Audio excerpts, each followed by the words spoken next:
बिस्मिल्लाहिर्रहमानिर्रहीम। अस्सलाम वालेकुम everyone, welcome to chemistry online class. आज हम फिजिकल केमिस्ट्री में चैप्टर है हमारा केमिकल काइनेटिक्स, और जो टॉपिक है वो है जी bimolecular collision theory of reaction rates. ठीक है कि रिएक्शन के अंदर जो कोलिजन होती है उसका रिएक्शन रेट के ऊपर क्या इफेक्ट आएगा। तो इसके लिए कुछ पास्टुलेट्स हैं, पॉइंट्स हैं जो मैंने लिखे हुए हैं। सबसे पहला पॉइंट क्या है कि molecule in order to react must collide. Molecule को एक दूसरे के साथ कोलाइड करना चाहिए। अगर कोलाइड नहीं करेंगे तो उस सूरत में रिएक्शन पॉसिबल ही नहीं होगा, क्योंकि जब तक मॉलिक्यूल टकराएंगे नहीं, ना तो उनके पास एक्टिवेशन एनर्जी आएगी, ना ही उनके बॉन्ड ब्रेकिंग और बॉन्ड मेकिंग वाली साइड कोलाइड करेगी, तो उस सूरत में भी बॉन्ड नहीं बनेगा। इसका मतलब है कि हर चीज के लिए जो बेसिक चीज है वो क्या है, मॉलिक्यूल के रिएक्शन के लिए कि मॉलिक्यूल कोलाइड करें। अब अगर आपको याद हो, पीछे आपने कोलिजन भी दो तरह की पढ़ी हैं कि कोलिजन जो है वो सारी फ्रूटफुल नहीं होती। इफेक्टिव कोलिजन और इनइफेक्टिव कोलिजन दोनों मैंने बताई थी कि अगर मॉलिक्यूल टकरा रहे हैं और उस सूरत में कोई एक्टिवेटेड कॉम्प्लेक्स बन रहा है तो वो कहलाएगी इफेक्टिव कोलिजन, और अगर नहीं बन रहा, वापस आ रहे हैं, एक्टिवेशन एनर्जी से कम है उनकी एनर्जी, तो वो कहलाएगी इनइफेक्टिव कोलिजन। जिस तरह से अगर हम सपोज करें पहले पॉइंट के लिए कि हमारे पास कुछ मॉलिक्यूल हैं जिनकी एनर्जी यहां तक थी, ठीक है। अब जब वो टकराएंगे मॉलिक्यूल, तो टकराने के बाद वो इस जगह तक नहीं जा सकते, वो क्या करेंगे, वापस आ जाएंगे। ये वाली कोलिजन क्या कहलाएगी, इनइफेक्टिव कोलिजन। और अगर मॉलिक्यूल की जो टकरा रहे हैं उनकी एनर्जी यहां तक है तो वो क्या करेंगे, एक दूसरे के साथ कोलाइड करके एक्टिवेटेड कॉम्प्लेक्स बना लेंगे। जी सेकंड पॉइंट है the molecule must possess on collision sufficient energy for them to be activated. इसका मतलब क्या हुआ, ये मैंने ग्राफ में लिखा हुआ है, ये है जी हमारे पास एनर्जी, और इस साइड पे है रिएक्शन पाथ के, रिएक्शन किस साइड पे जा रहा है, ये हमारे पास है रिएक्टेंट और ये है प्रोडक्ट, ठीक है। अब यहाँ पे रिएक्टेंट की मॉलिक्यूल है, बहुत सारे मॉलिक्यूल होंगे जिनकी एनर्जी डिफरेंट होगी, ठीक है। कुछ की एनर्जी कम होगी, कुछ की एनर्जी ज्यादा होगी। अब क्या करेंगे, मॉलिक्यूल कोलाइड करेंगे। अगर तो कोलाइड कर रहे हैं मॉलिक्यूल और उनकी एनर्जी इतनी ज्यादा है कि वो यहां तक पहुंच सके और एक्टिवेटेड कॉम्प्लेक्स बना सके, तो वो वाली कोलिजन जो होगी, वो जो एनर्जी है, इतनी एनर्जी होनी चाहिए कि रिएक्शन हो सके। अगर एनर्जी इससे कम होगी तो मॉलिक्यूल क्या करेंगे, वापस, अब वो यहां तक आएंगे तो वापस पीछे रिएक्टेंट वाली साइड पे चले जाएंगे। लेकिन वो मॉलिक्यूल जो कि यहां तक आएंगे और एक्टिवेटेड कॉम्प्लेक्स बनाएंगे, वो फिर प्रोडक्ट के अंदर कन्वर्ट होंगे। तो इसका मतलब मॉलिक्यूल के पास एनर्जी ज्यादा होनी चाहिए, किसकी निस्बत, उनकी एक्टिवेशन एनर्जी की निस्बत। जिस तरह से ये हमारे पास क्या है, एक्टिवेशन एनर्जी है EA, ठीक है। अच्छा जी, थर्ड पॉइंट है कि molecule must collide with proper orientation. अब मॉलिक्यूल जो है, अब ये नहीं कि एनर्जी ऑफ एक्टिवेशन अगर उनके पास है तो मॉलिक्यूल जो है वो फौरन से एक्टिवेटेड कॉम्प्लेक्स बनाएंगे। यहाँ पे एक्टिवेटेड कॉम्प्लेक्स बनेगा, या इसको एक्टिवेटेड ट्रांजिशन स्टेट भी बोलते हैं, और वो कन्वर्ट हो जाएंगे किसके अंदर, प्रोडक्ट के अंदर। अब कहते हैं ये जरूरी नहीं है, उसके लिए एक थर्ड पॉइंट भी जरूरी है, वो क्या है, प्रॉपर ओरिएंटेशन होनी चाहिए। मॉलिक्यूल जब टकराएं तो उनकी प्रॉपर ओरिएंटेशन हो। अब ओरिएंटेशन का मतलब क्या है कि वो साइड टकराएं जिनका बॉन्ड बनना और बॉन्ड टूटना है, ना कि दूसरी साइड टकराएं। जिस तरह से देखिए, ये हमारे पास है A2 रिएक्टेंट और ये है B2 रिएक्टेंट। अगर A2 इस साइड पे आ रहा है और B2 इस साइड पे जा रहा है, अब यहाँ पे क्या होगा, ये A और इस B का आपस में कांटेक्ट होगा, ठीक है। लेकिन ये वाला A और ये वाला B आपस में कांटेक्ट नहीं होगा। इसका मतलब क्या हुआ कि ये कोलिजन फ्रूटफुल नहीं है, क्योंकि दोनों मॉलिक्यूल, इन दोनों एटम, एक मॉलिक्यूल का एक एक एटम तो इन्वॉल्व हो रहा है, दोनों इन्वॉल्व नहीं हो रहे। इसका मतलब ये कोलिजन फ्रूटफुल नहीं है। अगर हम इस कोलिजन की बात करें, अब इसमें देखें, ये A2 मॉलिक्यूल है, ये B2 मॉलिक्यूल है। अब ये इस B के साथ टकराएगा, ये वाला A, और ये वाला A इस B के साथ टकराएगा। इसका मतलब क्या हुआ, अब दोनों मॉलिक्यूल के दोनों एटम टकरा रहे हैं एक दूसरे के साथ, ठीक है। अब ये हो गई है प्रॉपर ओरिएंटेशन, ये वाली कोलिजन पॉसिबल है, लेकिन यहाँ पे नहीं। अब वो मॉलिक्यूल जो इस तरह से टकराएंगे वो फिर वापस आ जाएंगे, वो बेशक उनकी एनर्जी, एक्टिवेशन एनर्जी जितनी है वो प्रोडक्ट में कन्वर्ट नहीं होंगे, लेकिन जो इस कोलिजन से टकराएंगे वो प्रोडक्ट के अंदर कन्वर्ट होंगे। फोर्थ पॉइंट है कि molecule must possess at least a certain minimum energy. कुछ एनर्जी होनी चाहिए। वो किस लिए जरूरी है, वो मॉलिक्यूल की अरेंजमेंट ऑफ इलेक्ट्रॉन के लिए जरूरी है कि ये बॉन्ड तोड़ेंगे, इलेक्ट्रॉन को अरेंज कर सकें, ठीक है। रीअरेंज कर सकें, किस तरह से, ब्रेक करने में और फिर बॉन्ड बनाने में। बॉन्ड तोड़ने के लिए भी और बॉन्ड बनाने के लिए भी, इलेक्ट्रॉन की रीअरेंजमेंट के लिए भी कुछ एनर्जी चाहिए होती है। ये थे 4 पॉइंट जी कोलिजन, बायोमॉलिक्यूलर कोलिजन थ्योरी के। इनके अकॉर्डिंग इन चारों पॉइंट्स को फुलफिल होना चाहिए, तभी कोलिजन फ्रूटफुल है। अगर इनमें से कोई भी पॉइंट मिस हो जाता है तो उस सूरत में कोलिजन इफेक्टिव नहीं होगी, रिएक्टेंट प्रोडक्ट के अंदर कन्वर्ट नहीं होगा। ठीक है, अगर इनमें से कोई सा भी एक पॉइंट मिसिंग हो जाता है। अब हम देखेंगे अपना नेक्स्ट, इसको हम एग्जाम्पल से समझेंगे। जी, एग्जाम्पल से समझने के लिए हम कंसीडर करेंगे कि ये हमारे पास है दो मॉलिक्यूल ए और बी, इसको बोलेंगे बाई मॉलिक्यूलर कोलिजन थ्योरी के अकॉर्डिंग ही है, ये कन्वर्ट हो रहे हैं प्रोडक्ट के अंदर। अगर हम देखें कंसंट्रेशन ए की तो ये है Na और कंसंट्रेशन बी की क्या है Nb। ठीक है, हम सपोज कर लेते हैं कि ये हमारे पास एक कंटेनर है। ठीक है, इसके अंदर है ये मॉलिक्यूल ए और बी के मॉलिक्यूल इस तरह से मूव कर रहे हैं। ठीक है, ये ग्रीन वाले सारे समझे कि ये हमारे पास ए के थे, ये जो ब्लू वाले हैं ये सारे के सारे बी के मॉलिक्यूल हैं। अब ये ए और बी के मॉलिक्यूल आपस में टकराएंगे। ठीक है, अच्छा जी, अब वो जो टकराव है, अगर हम कहते हैं कि जी हमारे पास क्या है, number of collision per unit time per unit volume. Z क्या है, वो कोलिजन है जो कि एक यूनिट टाइम में यूनिट वॉल्यूम के अंदर यहाँ पे हो रही है। ठीक है, अच्छा जी, अब आपको पता है सारी कोलिजन तो फ्रूटफुल नहीं है ना। इसके अंदर मैंने आपको पहले बताया कि सारी कोलिजन जो है, ये वाला सेकंड और थर्ड पॉइंट, वो फ्रूटफुल नहीं है। सिर्फ वो कोलिजन फ्रूटफुल है जो कि क्या बनाएंगी, एक्टिवेटेड कॉम्प्लेक्स बनाएंगी।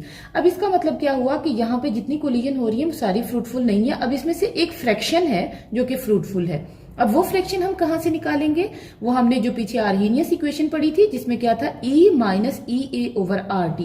ये कौन सी कोलिजन है, फ्रूटफुल है, जो कि क्या बनाएंगी, एक्टिवेटेड कॉम्प्लेक्स बनाएंगी यहां से, और फिर ये प्रोडक्ट के अंदर कन्वर्ट हो जाएंगे। अब ये जो इतनी फ्रैक्शन है इसको हमने किससे शो किया है, E माइनस EA/RT से।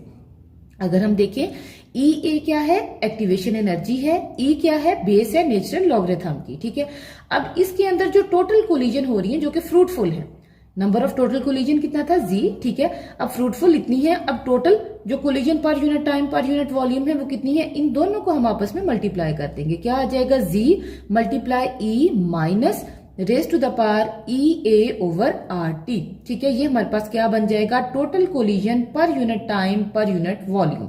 ठीक है, अच्छा जी, इसका मतलब क्या हुआ, अब अगर हम कहें कि हमारे पास N मॉलिक्यूल प्रोडक्ट के बन रहे हैं, प्रोडक्ट के हमारे पास N मॉलिक्यूल जो है उनकी फॉर्मेशन हो रही है, तो इसका मतलब क्या हुआ, किस टाइम में, T टाइम में। तो dN/dt क्या होगा, रेट ऑफ रिएक्शन, क्योंकि प्रोडक्ट के N मॉलिक्यूल बन रहे हैं ना, वहां पे X बनते थे, इसलिए हम dx/dt लिखते थे। यहां पे हमने कहा प्रोडक्ट के कितने मॉलिक्यूल बन रहे हैं, N बन रहे हैं। तो इसका मतलब क्या हुआ, रेट ऑफ रिएक्शन को dx से शो नहीं करेंगे, किससे शो करेंगे, dN/dt से। ठीक है, तो हमारे पास क्या आ जाएगा, dN/dt is equal to ZE minus EA/RT। ठीक है, अच्छा जी, ये होगी इक्वेशन 1। उसके बाद अगर हम देखें तो दो मॉलिक्यूल इन्वॉल्व है, इसका मतलब क्या हुआ, ये सेकंड ऑर्डर काइनेटिक्स है, सेकंड ऑर्डर काइनेटिक्स है, तो उसके अकॉर्डिंग दोबारा से कंसंट्रेशन आएगी, वो क्या होगी, dN/dt इज इक्वल टू, ये साइन ऑफ प्रोपोर्शनैलिटी को रिमूव करके हमने कांस्टेंट लगाया है, किसके इक्वल है, कंसंट्रेशन A की और कंसंट्रेशन B की। कंसंट्रेशन A की क्या है, Na, और B की क्या है, Nb। इसका मतलब ये दोनों की क्या है, कंसंट्रेशंस हैं। तो ये हमारे पास दो इक्वेशन आ गई, इसको 1 कह रहे हैं और इसको हम 2 कह रहे हैं। जी, हमारे पास थी इक्वेशन 1 और इक्वेशन 2। अब हम क्या करेंगे, इन दोनों इक्वेशन को कंपेयर करेंगे, क्योंकि दोनों में क्या है, dN/dt है। ठीक है, दोनों किसके बारे में है, रेट ऑफ रिएक्शन के बारे में है। dN/dt दोनों में, इन दोनों में कॉमन है, इनको हम कंपेयर करेंगे तो क्या आ जाएगा, K एक साइड पे क्या आ जाएगा, KNA/NB इज इक्वल टू, दूसरी साइड पे ये आ जाएगा ZE माइनस EA/RT।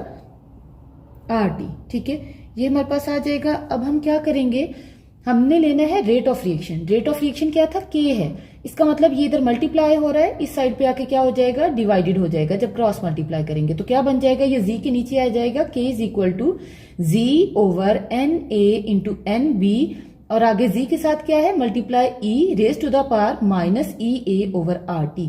इसको कहेंगे इक्वेशन 3। ठीक है, अच्छा जी, अब हमारे पास है Z0। Z0 क्या कहलाता है, कोलिजन फ्रीक्वेंसी। वो क्या है, Z number of collision divided by concentration. किन की कंसंट्रेशन, दोनों रिएक्टेंट की। रिएक्टेंट कौन से थे, A और B।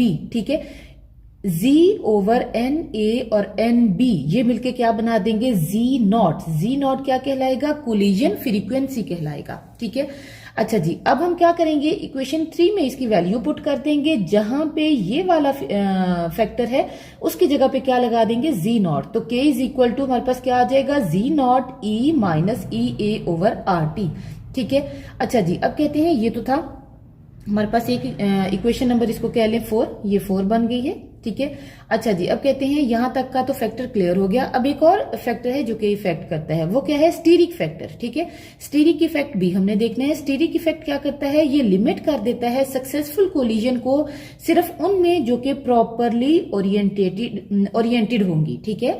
स्टीरिक इफेक्ट क्या कहलाता है, क्या कहता है कि कोलिजन हमारे पास सारी हो रही है, लेकिन उसमें फ्रूटफुल कौन सी है, कोलिजन हमारे पास सारी हो रही है लेकिन उनमें फ्रूटफुल कौन सी है, उनको लिमिट कर देता है सिर्फ वही जिनकी प्रॉपर ओरिएंटेशन है। जो स्टीरिक इफेक्ट है इसको P से शो करते हैं और इसको हम प्रोबेबिलिटी फैक्टर भी बोलते हैं। अब हम क्या करेंगे, इस इक्वेशन में, इक्वेशन 4 में स्टीरिक इफेक्ट भी डाल देंगे। तो क्या आ जाएगा, K is equal to P Z naught E minus E A over R T. ठीक है। अब अगर इस इक्वेशन के अकॉर्डिंग देखें तो ये जो K है, जो रेट कांस्टेंट है, वो 3 चीजों पे डिपेंड कर रहा है। वो कौन कौन सी है, एक है P स्टीरिक इफेक्ट, दूसरा है Z नॉट जो कि क्या था, कोलिजन फ्रीक्वेंसी था, और तीसरा क्या है, ये वाला फैक्टर है जो कि क्या करता है, लिमिट करता है सक्सेसफुल कोलिजन को सिर्फ उन कोलिजन पे जो कि प्रॉपरली ओरिएंटेटेड हैं। ठीक है। ये इसका मतलब क्या हुआ कि जो रेट ऑफ रिएक्शन है वो इन 3 चीजों पे डिपेंड करेगा। कौन कौन सी, पहली है जी नॉट, ठीक है, कोलिजन फ्रीक्वेंसी, दूसरी हमारे पास है E minus E A over R T जो कि सक्सेसफुल कोलिजन को, फ्रूटफुल कोलिजन को लिमिट कर देता है, तीसरा क्या है, P जो कि क्या है, स्टीरिक फैक्टर है या फिर प्रोबेबिलिटी फैक्टर है। ये 3 फैक्टर थे जी जो कि हमने इस इक्वेशन से निकाले। नेक्स्ट हमने देखना है फेलियर ऑफ कोलिजन थ्योरी, कि कोलिजन जो बाइमॉलिक्यूलर कोलिजन थ्योरी थी, इसका फेलियर की मेन वजह क्या थी। इसके फेलियर की मेन वजह यह है कि हमारे पास A और Z नॉट दोनों की वैल्यू डिफर करती है। कब, जब रिएक्टेंट मॉलिक्यूल का साइज जो है वो इंक्रीज करता है तो A और Z दोनों की वैल्यू डिफरेंट हो जाती है। ठीक है। दूसरा पॉइंट क्या है कि ये जो है थ्योरी, बाइमॉलिक्यूलर कोलिजन थ्योरी जो हमने पढ़ी है, ये गैसेस पे तो अप्लाई होती है लेकिन सोल्यूशन पे अप्लाई नहीं होती। थर्ड पॉइंट क्या है कि इसमें था P जो कि क्या है, प्रोबेबिलिटी फैक्टर है। इसको हम कैलकुलेट नहीं कर सकते उन रिएक्शन के लिए जिनका ऑर्डर डिटरमिन नहीं होता। ऐसा कोई मेथड नहीं है कि उसको हम कैलकुलेट कर सकें किसी भी नॉट एक्सपेरिमेंटली डिटरमिन रिएक्शन के लिए। ठीक है। नेक्स्ट पॉइंट है कि इसको हम कम्प्लेक्स, अगर कम्प्लेक्स मॉलिक्यूल है रिएक्शन में तो उसके लिए भी ये थ्योरी अप्लाई नहीं होती। फिफ्थ पॉइंट है कि ये थ्योरी साइलेंट होती है, कुछ नहीं बताती किसके बारे में, क्लीवेज और फॉर्मेशन ऑफ बॉन्ड, कि बॉन्ड कैसे टूटा, कैसे बना, इसके बारे में हमें कुछ नहीं बताती। नेक्स्ट 7th पॉइंट है कि it is not applicable to surface catalysed reaction, उनके लिए ये एप्लीकेबल नहीं है। ठीक है। एक और पॉइंट है जो कि पॉइंट नंबर 7 है, वो 4 है, मॉलिक्यूलर कोलिजन वाला, freedom kinetic, translational kinetic energy के अकॉर्डिंग, उसको एक्सप्लेन करते हैं जी। नेक्स्ट फेलियर में हमारा लास्ट पॉइंट नंबर 4 है, वैसे तो आपकी बुक में वो रह गया है। अब उसके अकॉर्डिंग क्या है कि मॉलिक्यूल की एनर्जी जो है वो डिफरेंट डिग्री ऑफ फ्रीडम में डिवाइड होती है। डिग्री ऑफ फ्रीडम जो है वो 3 तरह की हैं, ट्रांसलेशनल, ये दोनों इंटरनल मोशन में आ जाती हैं, ये रोटेशनल है और वाइब्रेशनल है। ठीक है। अब जो सिंपल मॉलिक्यूल है उनके लिए जो बाइमॉलिक्यूलर कोलिजन थ्योरी डील करती है, वो कहती है कि ट्रांसलेशनल मोशन है, ट्रांसलेशनल काइनेटिक एनर्जी है, उसकी 2 डिग्री ऑफ फ्रीडम है, उसके अकॉर्डिंग एक्सप्लेन करती है। इन दोनों के बारे में कुछ भी नहीं बताती।